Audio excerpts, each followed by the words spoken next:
그러니까 지난주에 제가 꼭 해야 될 말씀 하나를 빼놓은 것 같아서 어, 지난주 본문의 미진한 부분을 말씀을 드리고 오늘 본문을 하도록 하겠습니다. 3장 마지막에 예수님이 누가 내 형제요 자매요 모친이냐, 내 모친과 동생들을 봐라. 누구든지 하나님의 뜻대로 행하는 자는 내 형제요 자매요 모친이다. 이게 이제 3장 마지막 절 34, 5절 말씀이죠. 어, 이 부분을 가지고 책을 쓴 학자가 있어요. 로핑크라는 학자인데 이분이 쓴 책 제목이 예수는 어떤 공동체를 원했나, 이런 책 제목인데, 그분이 이 본문을 가지고 이제 그 사복음서 안에서 예수님이 우리에게 하시는 말씀을 강조를 합니다. 마태복음 23장 9절에 보면 땅에 있는 자를 아비라 하지 말라. 너희 아버지는 하나이시니 곧 하늘에 계신 자니라.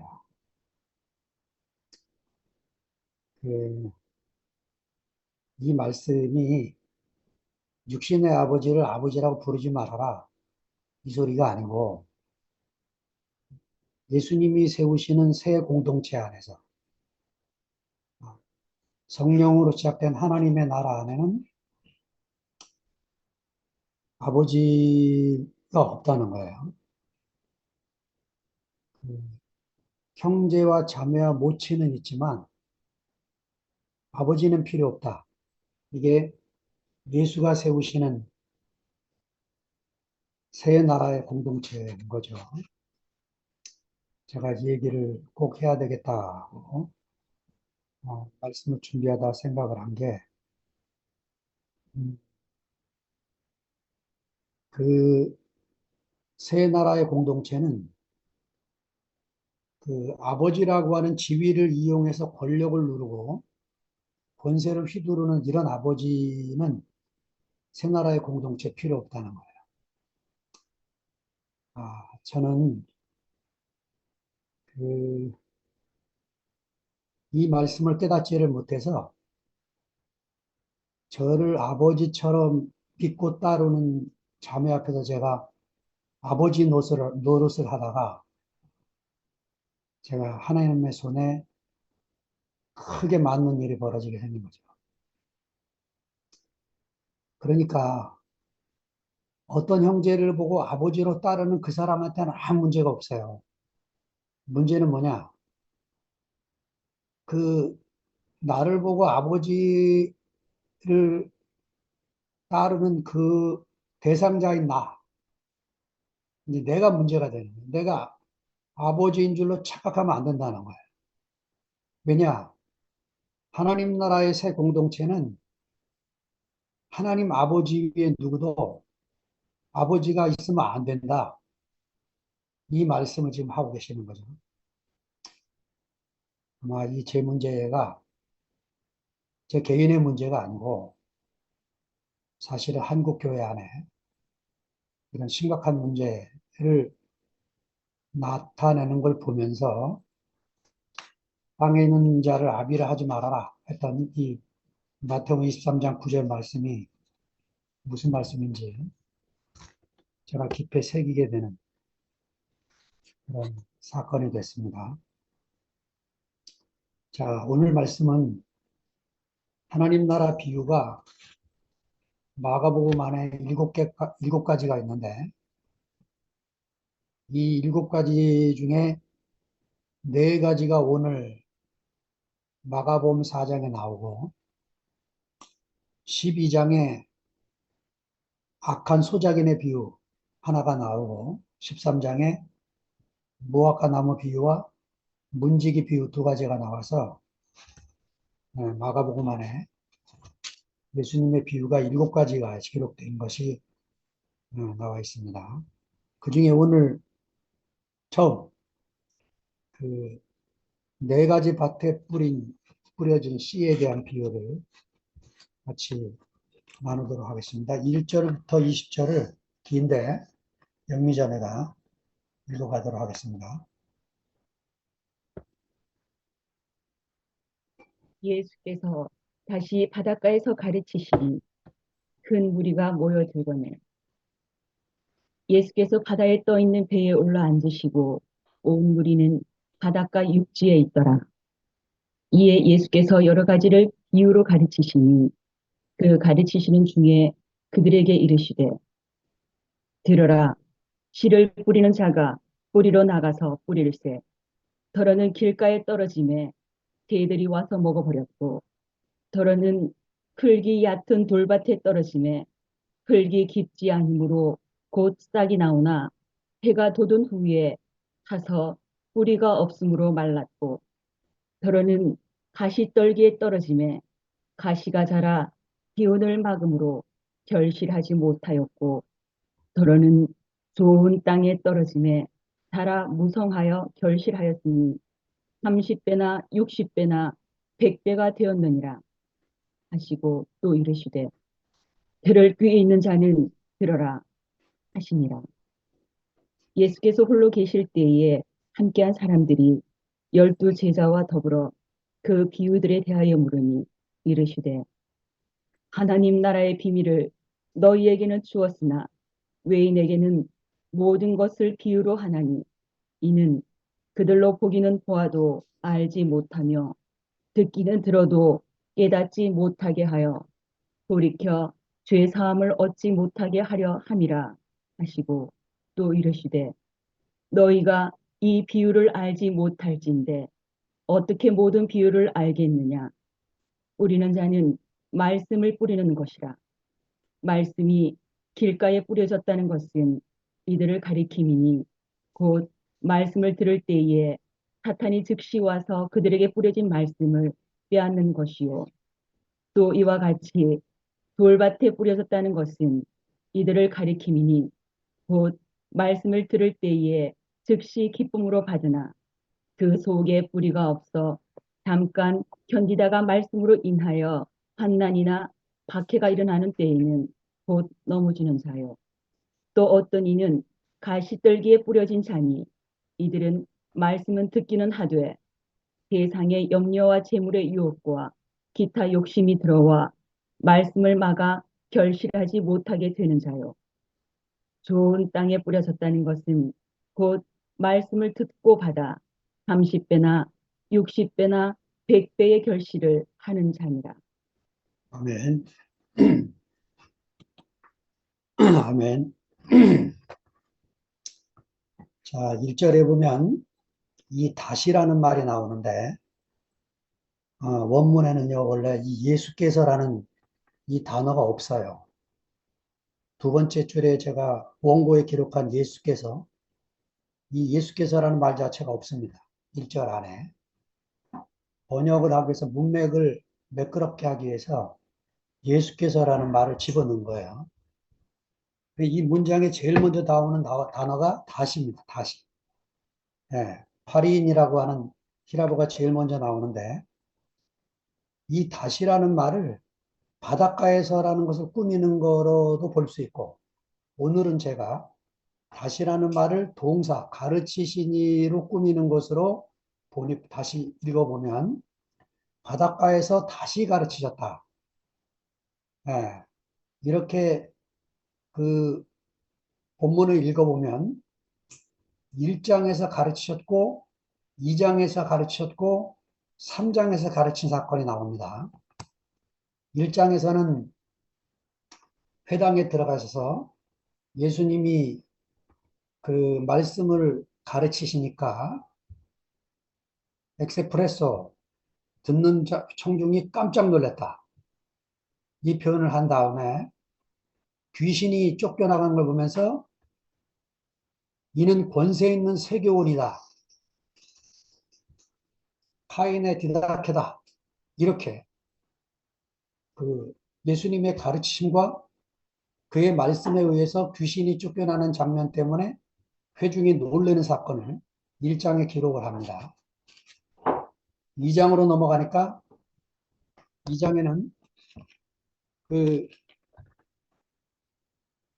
예수님이 다시 또 바닷가로 나가셨다. 8인이 또 나오는데 거기서 말씀을 가르쳤는데 내용이 안 나와요. 1장처럼. 뭘 가르쳤는지 모르는데 하여튼 가르치고 나서 레위라고 하는 제자를 부르셔서 잔치를 벌리게 됐다. 요 사건만 나옵니다.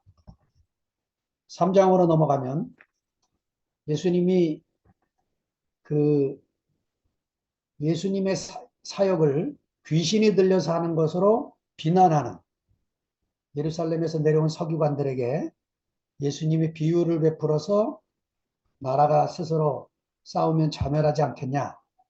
네, 이렇게 강한 자가 와서 뭘 뺏어 가려면 그 강한 자를 묶어야 되지 않냐. 이런 비유를 드시는 장면으로 가르치시는 얘기가 나오는데 이 부정적인 내용이죠.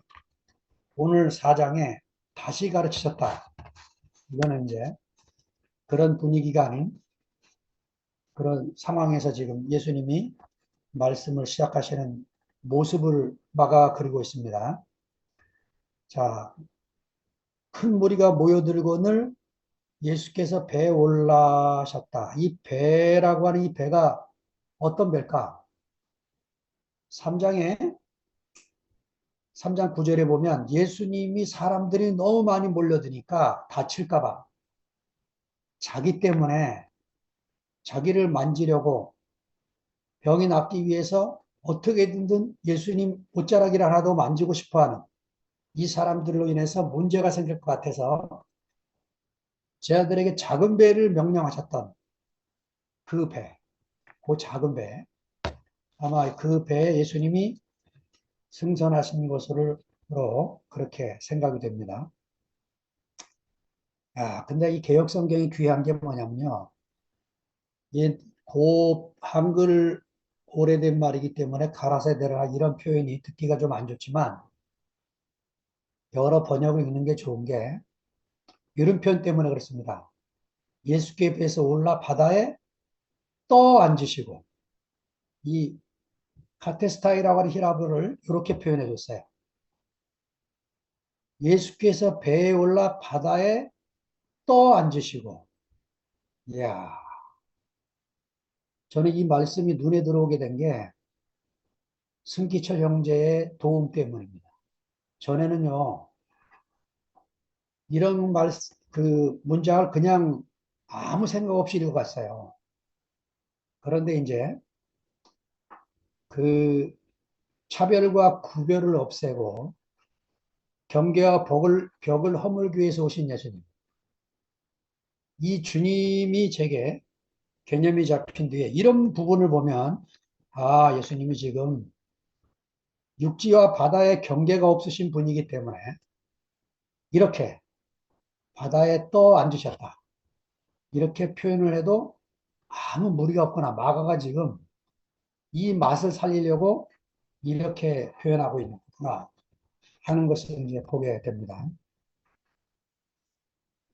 예수님은 모든 경계를 없애시기 위해서 오신 분이세요.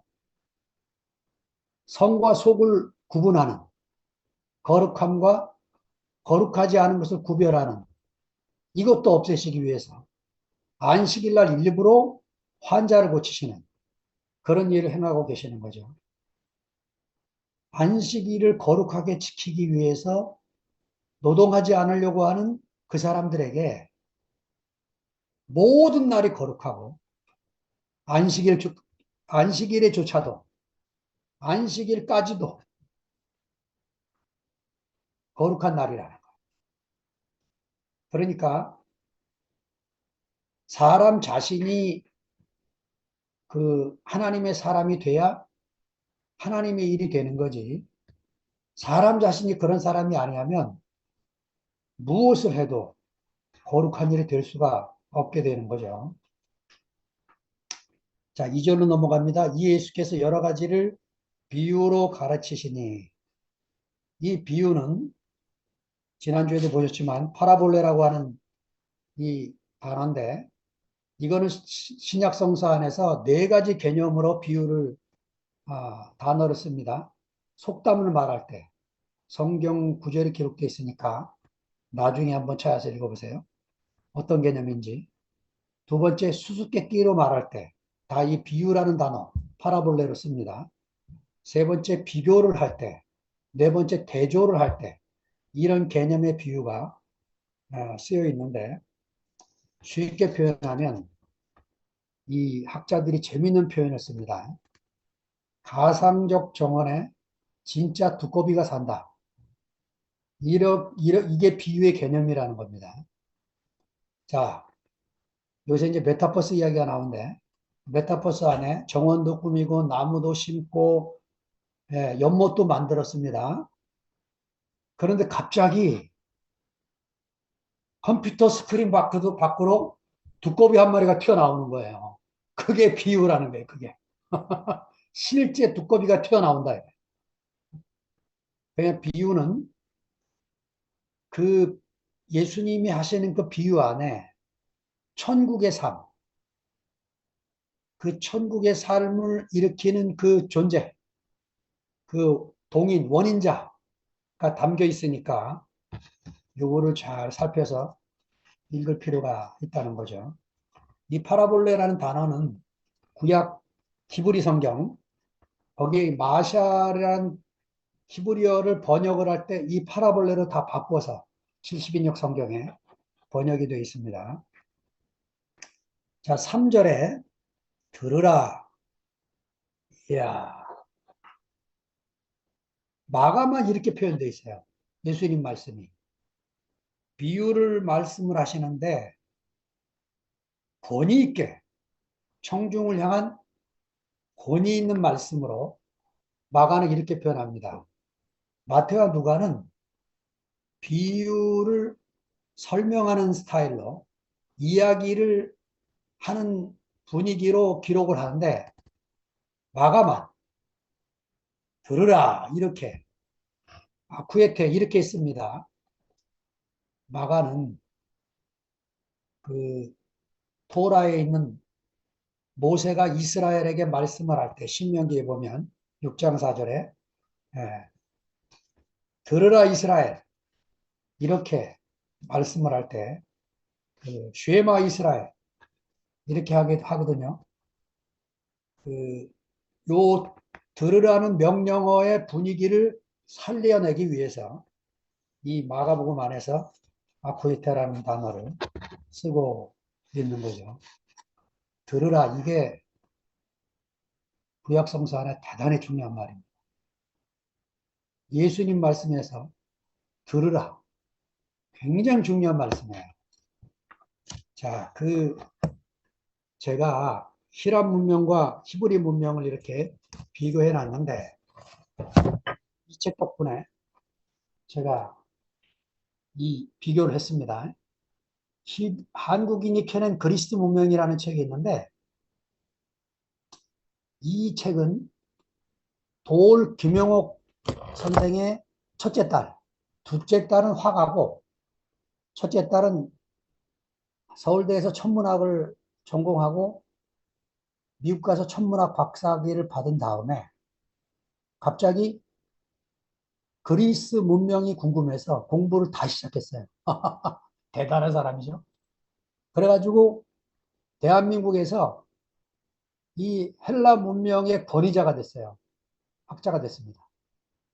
지금 저쪽 캘리포니아에서 아마 강의를 하는 모양인데, 콜로라도인가.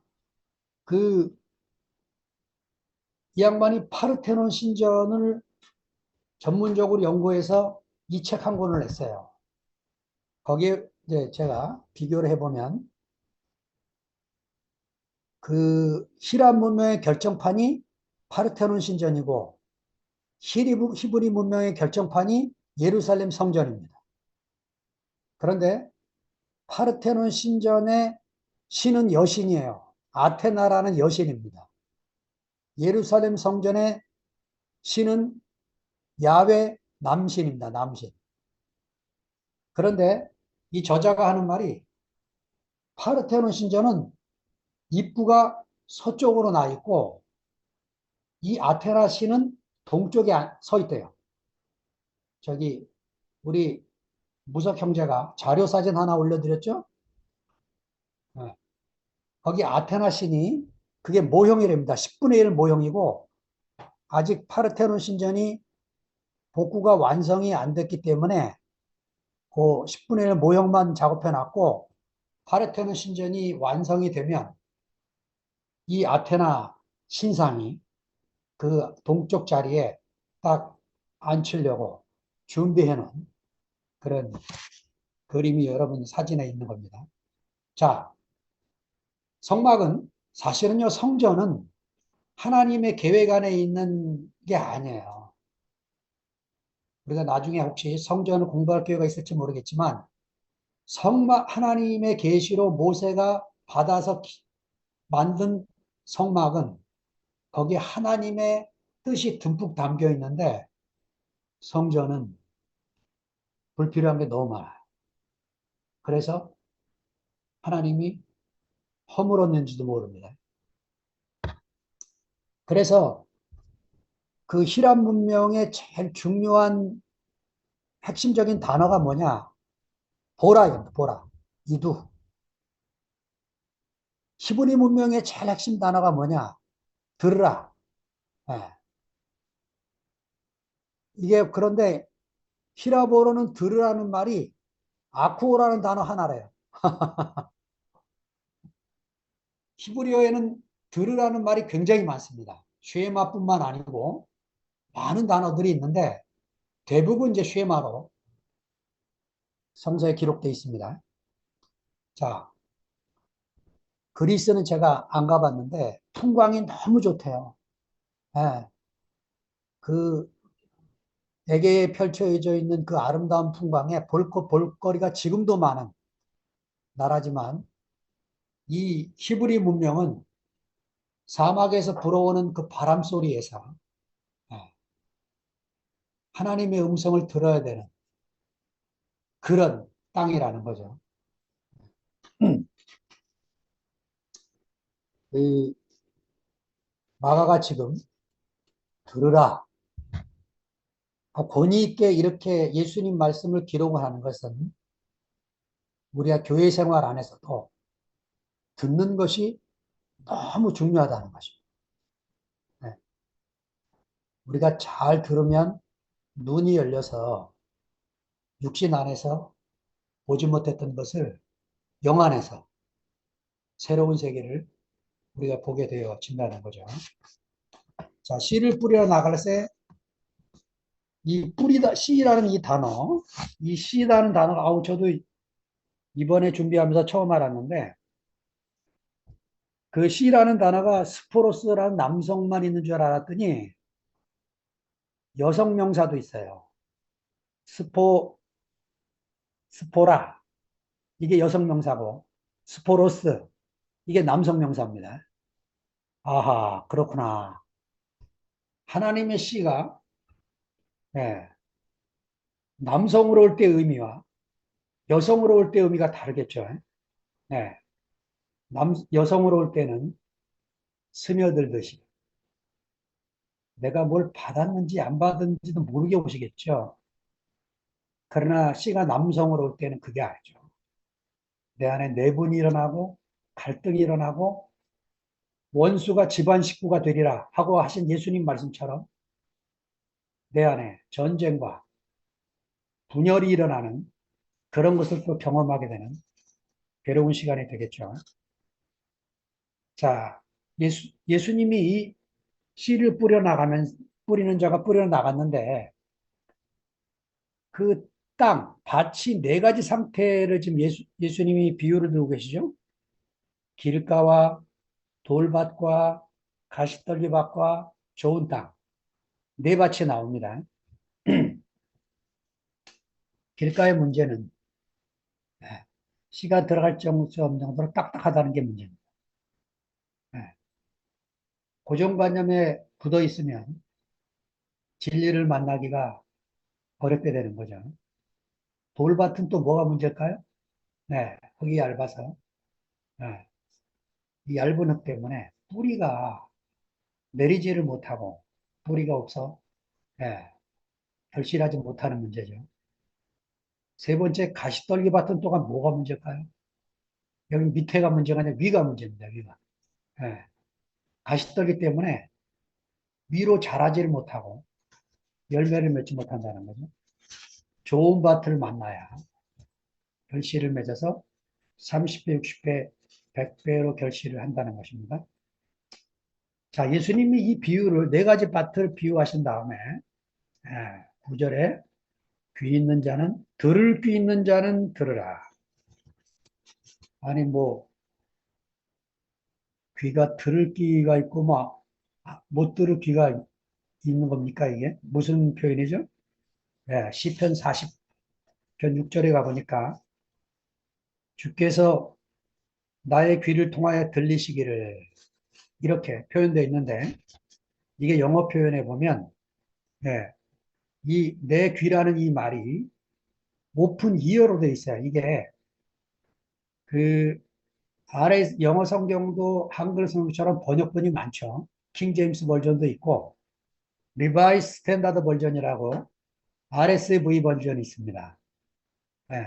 영어 번역도 기회 되는 대로 이렇게 준비해 두면 성경 읽을 때 막힐 때마다 다른 번역본 읽으면 새로운 문이 열리게 되죠. 주께서 내게 열린 길을 주셨습니다. 예, 우리 육신 안에서 다 닫힌 길로 태어납니다. 예, 그래서 그 나를 살리는 말은 내가 잘 안 듣고 나를 죽이는 말만 듣게 돼요. 참 이상해요. 그거는 왜 또 가슴에 그렇게 잘 꽂히는지. 근데 이제 귀가 열리면 그 열린 귀로 인해서 내가 이제 말을 골라 먹게 되죠. 예, 그래서 이제 아유 이건 양식이 안 되니까 빨리 통과시키고 이건 양식이 되는 말은 노트에 적고 머리에 새겨서 예, 자기 안에 양식으로 간직하게 되는 거죠. 자, 요한계시록에 가보면 1장은 예수님 모습이 나오고 2장, 3장은 일곱 교회가 나오는데 그 일곱 교회에 나타난 예수님 모습이 다 달라요. 그런데 1장에 예수님 모습을 먼저 그리고 일곱 교회에 나타난 예수님 모습을 2장, 3장에 그리는 거예요. 그 일곱 교회 예수님이 나타나서 마지막에 꼭 똑같이 하는 말이 있습니다. 그게 뭐냐면 귀 있는 자는 성령이 교회에 하시는 말씀을 들을지어다. 요 말을 꼭 하세요. 귀 있는 자는. 귀가 없는 사람도 있습니까? 예. 그, 우리가 귀가 있다. 이게 하나님 나라에 얼마나 복된 인생인지요. 우리가 들을 귀가 있어서 여기다 온 거예요.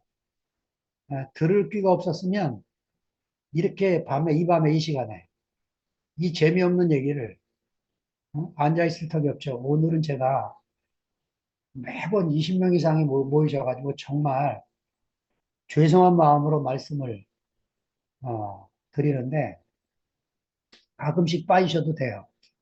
그냥 피곤하고 힘드시면 켜놓고 다 끄고 누워 계셔도 되고 전 그냥 이렇게 한 서너 분만 앉아 계시면 저한테 딱 맞는 수준인데 20여 명이 넘는 분이 앉아 계시니까 아이고 제가 뭐라고 이렇게 앉아 계시나 늘 죄송한 마음으로 말씀을 드리고 있습니다. 1장의 예수님 모습이 신기한데요. 이렇게 나옵니다. 눈은 불꽃 같고 입에는 이한검이 나오고 얼굴은 해처럼 힘이 있고 환한데 머리털은 시기가 양털 같고 흰 눈 같고 예, 옷은 흰 옷을 입고 가슴에는 금띠를 띠고 발은 빛난 주석 같고 발에 끌리는 옷을 입었는데 여러분 이것은 다 의미가 있죠. 눈이 불꽃 같고 뭐 이게 다 의미가 있습니다. 시간이 없으니까 설명은 못 드리고 제가 한 가지 이 비유를 보다가 오늘 번뜩 떠오른 게 예수님 모습 중에 귀 얘기가 없어요. 하나님도 모세에게 등은 보여줬는데 하나님 모습 형상에서 귀 얘기는 없습니다. 그러니까 창조주와 피조물 이게 구분된 상태에서 성서는 늘 우리에게 그것을 기반을 깔고 하나님 말씀이 우리에게 주어지고 있습니다. 그러니까 예수를 인간의 선상에 놓고 얘기할 때 이게 복선에 깔려 있고 참사람 얘기를 해야지 나라는 사람과 그 예수와 하나다고 말할 때 그 하나됨은 예, 성서가 말하는 연합이지 그게 무슨 예, 융합이나 섞임이나 이런 것들이 아니라는 거예요. 그래서 마치 내 말이 무슨 예수의 말씀인 것처럼 목에 힘을 주고 얘기하면 저 같은 시험에 걸린다는 거예요. 예, 나는 광야의 소리일 뿐이고 하나님이 그걸 쓰시면 말씀이 되는 거죠. 귀 있는 자는 성령이 교회들에게 하시는 말씀을 들을지어다. 예, 교회 안에서 이 얘기는 하나님이 우리 교회에 주시는 말씀이다 라고 느껴서 할지라도 겸허한 마음으로 크게 자리에서 형제들을 가장 밑바닥에서 섬기는 마음 그렇게 나누어야 성령께서 하나 되게 하시는 교회를 더 이상 가르는 일이 없는 예, 제가 이 말씀을 준비하면서 하나님이 다시는 우리가 갈라지지 않는 다시는 흩어지지 않는 다시는 무너지지 않는 집이 지어지겠구나. 우리가 한번 걸려 넘어진 것에 다시는 걸려 넘어지지 않도록 하나님이 우리에게 이런 말씀을 볼 수 있는 눈을 제 개인에게도 이렇게 열어주시는구나 하는 믿음이 생기게 됐습니다. 자, 비유의 목적으로 넘어가겠습니다. 자, 10절부터 12절에 보면 예수님이 이제 이렇게 말씀을 하세요. 예수께서 홀로 계실 때 함께한 사람들이 12제자로 더불어 그 비유를 묻자오니 이 사람들이 무슨 말하는지를 못 알아듣겠는 거예요. 그래서 예수님에게 이 비유의 뜻을 묻고 계시는 거죠. 묻고 있는 거죠. 자, 그런데 마태 누가는 제자들이 묻게 하고 마가는 이 무리들이 묻게 합니다. 그러니까 마가는 요즘 철저하게 예수의 말씀을 못 알아듣는 제자들을 표현하고 있는 거죠. 그러니까 저도 이런 말씀을 대할 때마다 제가 뭘 안다 하는 순간에 큰일 나겠구나 하는 마음을 늘 갖게 됩니다. 가끔 카톡방에 자기 말을 못 알아듣는다고 느끼거나 혹은 저 사람들이 지금 성경을 귀하게 여기지 않는구나 이런 생각을 갖고 있는 분들이 쓰고 있는 구절이 마태복음 7장 마지막에 나오는 예, 그 무서운 말씀을 산상수훈에 무서운 말씀을 쓰는 걸 가끔 봐요. 예, 그 그날에 많은 사람들이 22절입니다. 7장 20절. 주여 주여 우리가 주의 이름으로 선지한 노릇하며 주의 이름으로 귀신을 쫓아내며 주의 이름으로 많은 권능을 행치 아니하였까리니 그때 내가 저희에게 밝히 말하되 내가 너희를 도무지 알지 못하니 불법을 행하는 자들아 내게서 떠나가라. 여러분 이 말씀을 예수님이 하신 것은 나한테 적용하라고 주신 말씀이지 누구 들으라고 주신 말씀이 아니에요. 특별히 여기 지금 나는 너희를 도무지 알지 못하니 하는 이 사람들이 누구냐면 선지자 노릇하는 사람입니다. 본능을 행하는 사람. 적어도 교회에서 다른 형제들이 볼 때 지도자급의 위치에 있다고 하는 이 사람들에게 주님이 주시는 경고지. 교회 갓 나온 사람들, 성경도 잘 모르는 사람. 이런 사람들에게 주시는 말씀이 아닌 거예요. 그러니까 답답한 게, 하나님 말씀은 내가, 내가 들어야 되고, 내가 되새김질해서 내게 복이 되게 하려고 주신 말씀이지. 예, 예수님이 하시듯이 들으라! 이러면서 하면은, 예, 내가 하나님 자리로 가버리는 거니까 조심해야 되겠다는 생각이 듭니다. 자, 하나님 나라의 비밀을 너희에게는 주었지만 외인에게는, 바깥 사람들에게는 비유로 주셨다.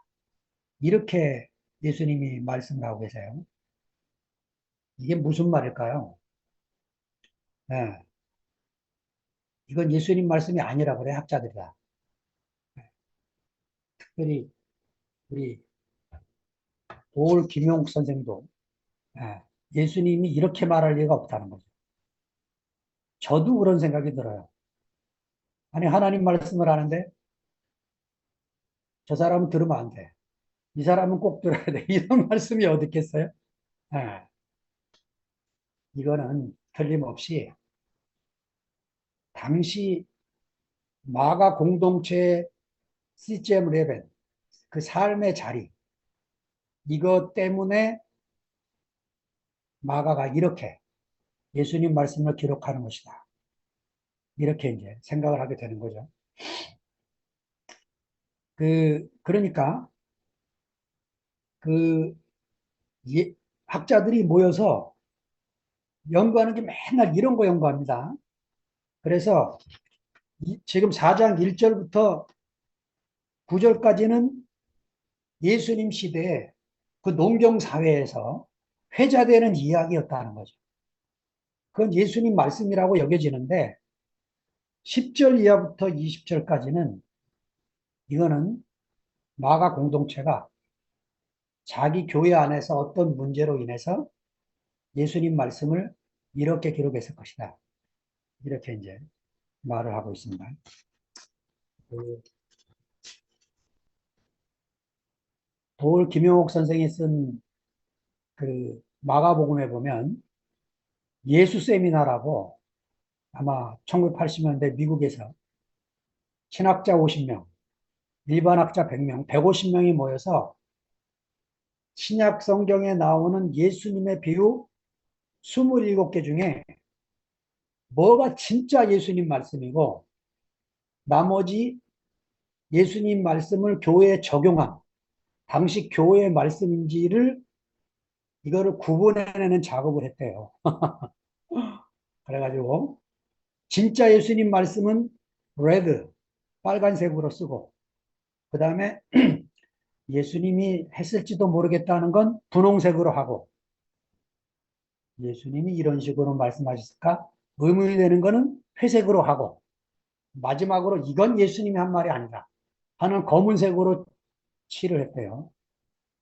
그래가지고 150명이 투표를 했는데 27개 신약 성경에 나오는 예수님의 비유 중에서 다행히 21개가 예수님 비유다. 이렇게 결정을 하게 됐답니다.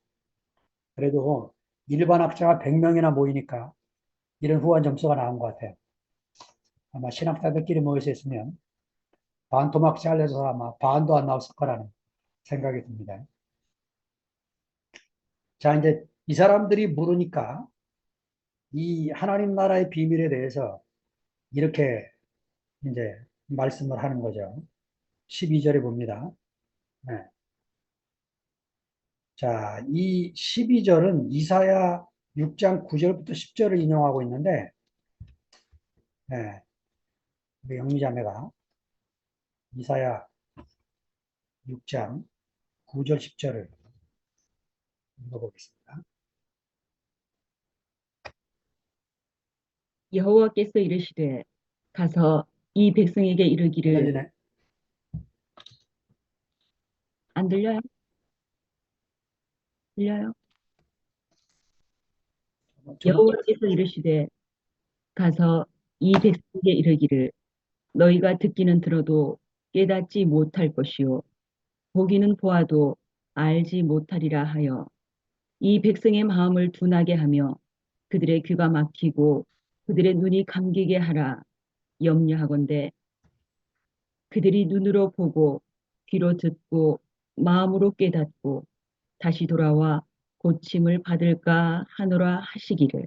아멘. 우리 이사야 말씀을 마가가 지금 그대로 인용하지 않는 게 보이죠. 그, 제일 먼저 나오는 게 너희가 듣기는 들어도 깨닫지 못할 것이요 보기는 보아도 알지 못하래. 이걸 뒤집었어요, 마가가. 보기는 보아도 알지 못하고 듣기는 들어도 깨닫지 못한다는 말로 뒤집었습니다. 제가 왜 뒤집었을까? 곰곰이 생각을 해보니까 이사야는 먼저 들었고 그 들은 것을 이스라엘에게 전하고 있는 것입니다. 그러니까 구약의 성도들은 듣고 보는 세계에 살았어요. 그런데 예수님이 이미 오신 AD와 BC 사이에서 구약의 성도들은 하나님 말씀을 들으면서 오고 있는 예수를 향해서 오고 있는 메시아를 향해서 오고 있는 성도들이고 신약의 성도들은 이미 오신 예수를 보고 그의 말씀을 듣고 있는 상태죠. 그래서 마가는 이는 저희로 보기는 보아도 알지 못하며 듣기는 들어도 깨닫지 못하게 해요. 그 다음에 돌이켜 죄사함을 얻지 못하도록 하게 합니다. 이거는 이사야서에 없는 말씀이죠. 다른 말로 바꿔버렸어요. 네, 학자들이 찾아보니까 히브리어 성경을 맞서라 본문이라고 그래요. 히브리어 성경이나 그 히브리어 성경을 헬라어로 번역한 것을 70인역이라고 그래요. 거기에는 앞에 부분이 나오는데 뒤에 마지막 돌이켜 죄사함을 얻지 못한다. 이 말은 아람어 탈군 번역본에 예, 예수님 시대에 예수님 했던 말이 아람어입니다. 나중에 아람어 번역본이 또 나와요. 그래서 이 아람어 번역본에 돌이켜 죄사함을 얻지 못하도록 하는 요 말씀이 나오는 거 보니까 마가에 이 말씀이 기록되어 있겠구나 이렇게 이제 찾게 된 거죠. 여러분 왜 비유를 주십니까? 예, 여기에서 말하는 이 비유라는 뜻은 아까 네 가지 그 비유의 그 내용 중에서 수수께끼죠, 수수께끼. 수수께끼로, 속담으로 말하면 우리가 금방 알아들어요. 자, 제가 이런 얘기 해볼게요. 야, 벌써 김치국부터 마시냐? 금방 알아듣죠? 우리가. 김치국부터 마시냐? 뭘 그리 급하냐? 예? 기다려도 되는데. 이런 소리잖아요. 그런데 쓰는 게 속담이죠. 근데 수수께끼로 쓴다. 이거는 뭐냐면, 예, 뭔 말인지 머리 쓰고 신경 쓰고 공부하지 않으면 못 알아듣는 말이에요. 수수께끼는.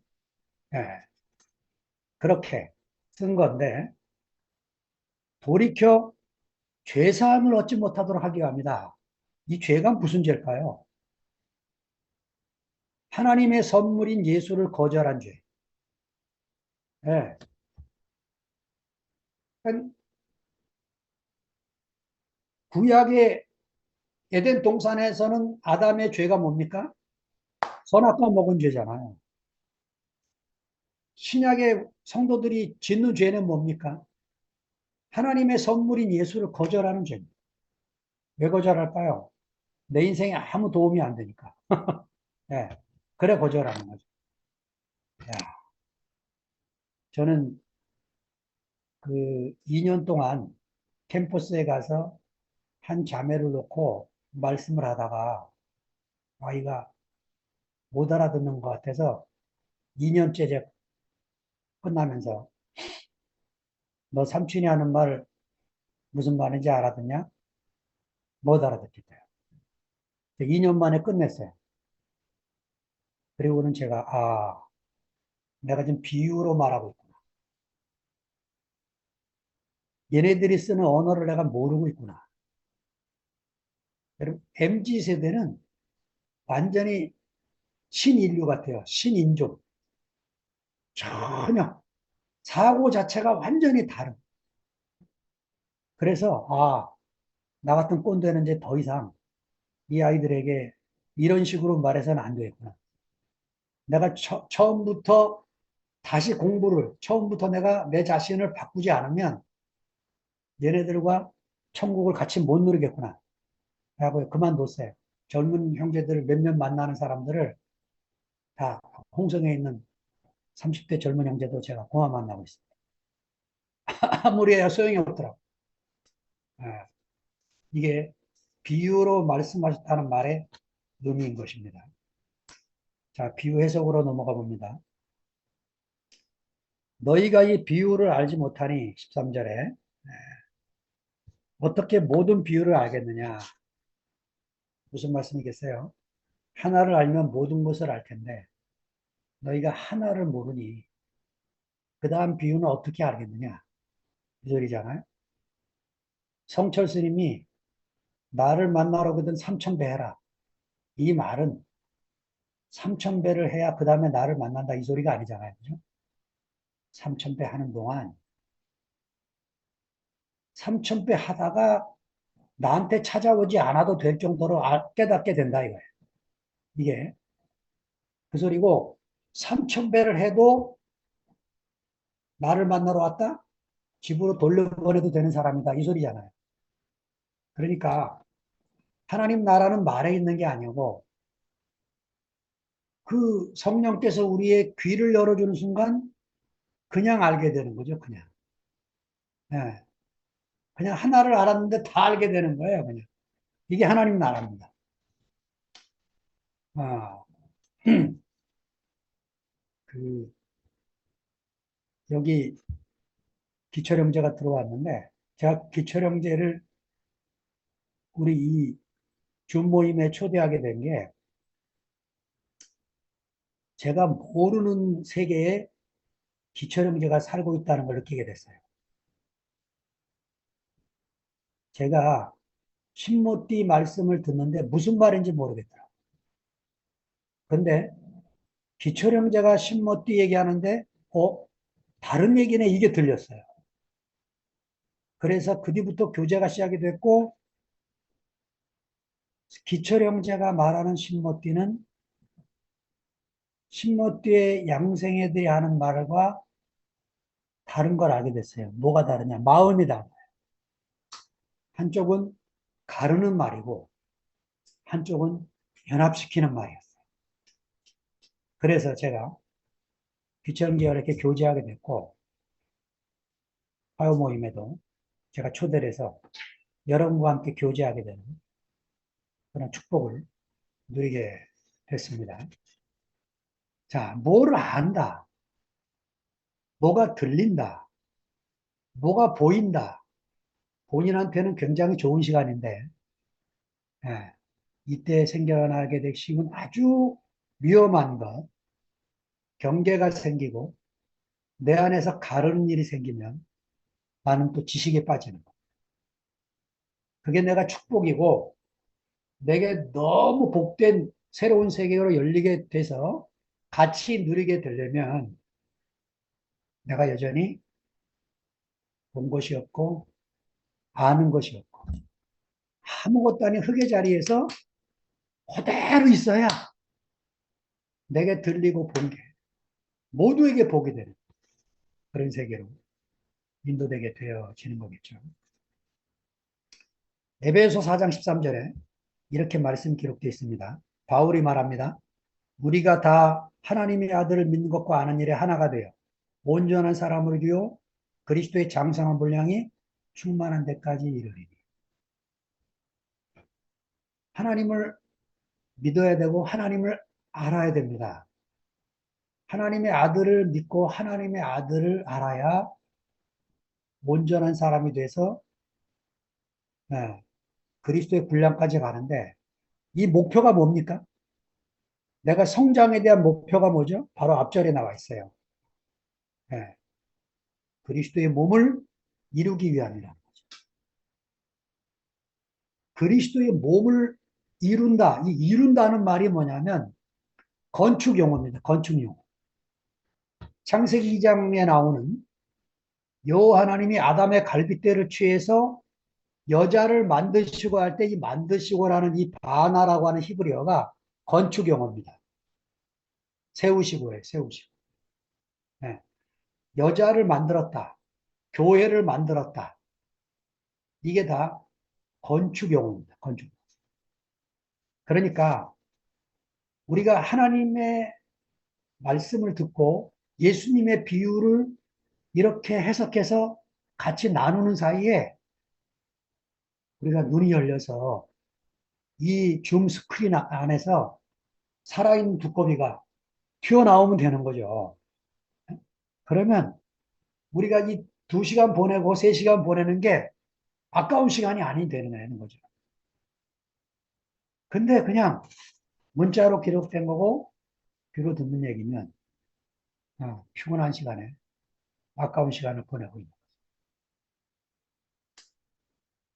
자, 뿌리는 자는 말씀을 뿌리는 것이니 14절에 이러면서 해석을 시작을 합니다.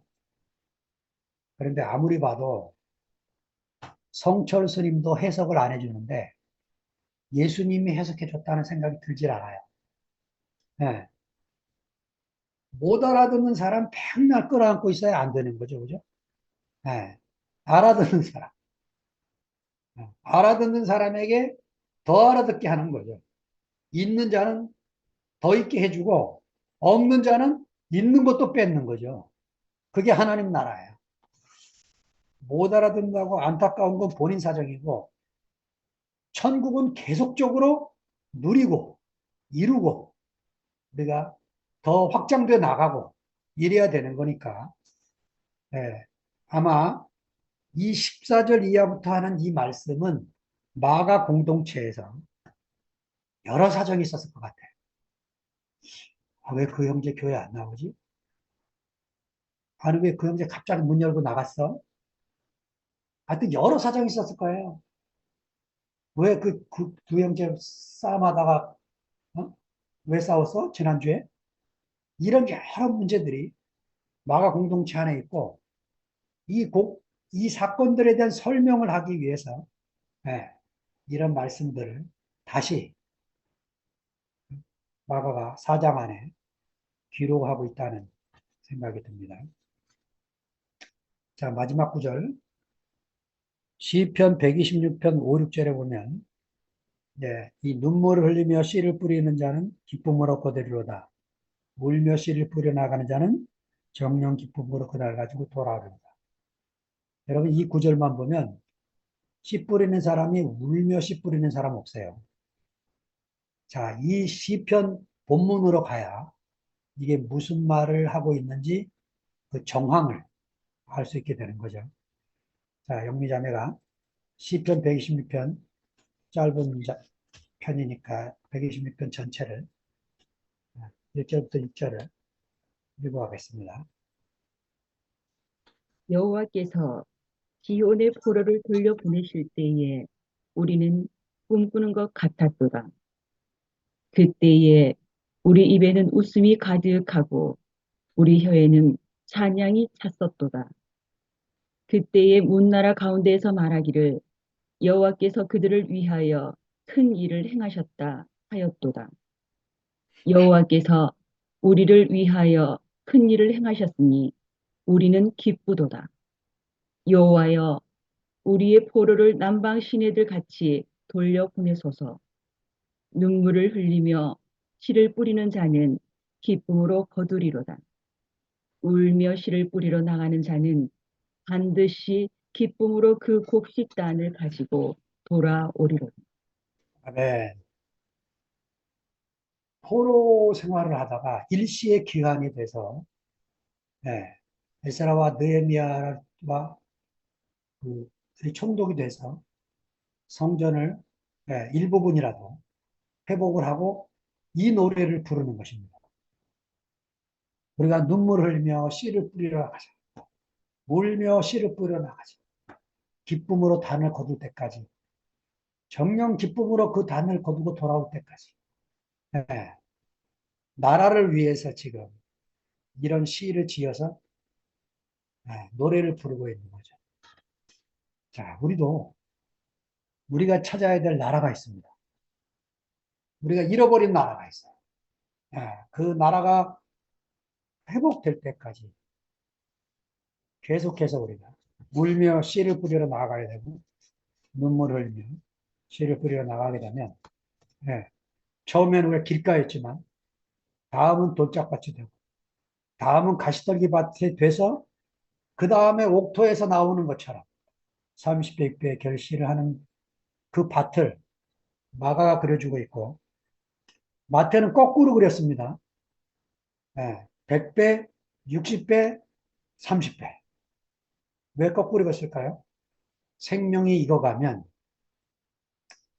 처음에는 100배의 간증이 나오다가 시간이 좀 지나면 60배 표현이 나오고 그 다음 시간이 더 지나면 30배 표현이 나와서 뭐 크게 할 말이 점점 없어지지만 생명이 점점 익어갈수록 뭐가 됩니까? 말수는 줄어들고 삶에서 녹여내는 게 더 많아진다. 이게 마태가 표현하는 거꾸로 100배, 60배, 30배로 가는 것입니다. 그리고 누가는 100배만 나온다 이렇게 표현해요. 그 100 안에 10 곱하기 10이죠. 충만과 통합의 수.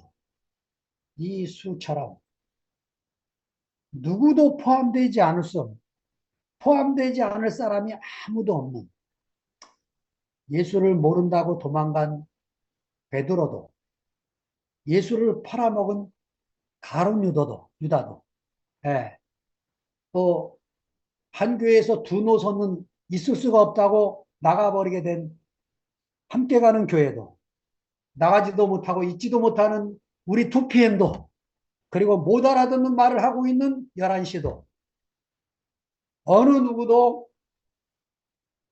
갈라지지 않는 있는 그대로 하나님의 나라에 하나님이 지금도 그 나라를 기뻐하시면서 우리 안에서 무슨 일을 행하고 계시는 이걸 우리가 보게 될 것으로 믿습니다. 주님을 찬양합니다.